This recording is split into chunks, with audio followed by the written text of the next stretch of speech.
Uncle Sam's alphabet soup was supposed to be a salad, but when the kettle started boiling, it was no wonder that identity began to melt. Did you know that millions of kids learn the alphabet song every year? You've probably heard it yourself a couple of times. Well, buy Uncle Sam's alphabet soup for a small fee of childcare, healthcare, and general social welfare in order to reminisce about the good old days while staring down at the municipal letters below. A, B, C, American-born Chinese.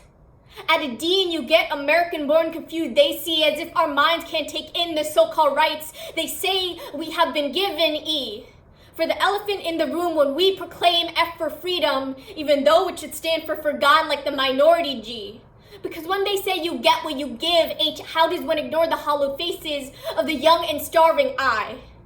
Because selfishness comes before selflessness in the dictionary. To those whose serpentine tongues click JK, just kidding. To aluminum wrap families at the border M. For my name, and N for my brothers, but politicians don't really care, so O. For all the people who seem to have opinions about our bodies, but peers don't exactly bleed, red, white, and blue, P. Because the pressure is like a tidal wave, and yet we still question why people believe that giving up is a viable option, R. Reality needs S survival, so when attempting to tame the American beast, you better write yourself a ballad. A pen is mightier than a sword, you know you. For a universal problem that requires a universal solution. And for V, verbs over nouns because actions W work better than verbados X. Xenophobia is a smokescreen which hides in broad daylight. Why? Yet we keep making excuses. We have to stop making excuses.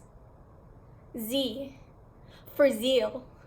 Something progressive in a world where we are alphabetized, categorized, where small children know how to spell GUN over LOVE, because every lockdown could be a death sentence. America has become a soup we simply have to shove down our throats and swallow well. Not unless we push away the bowl and write our own recipes. Let these words be an omen. Now you know your ABCs. Let this revolution begin with me.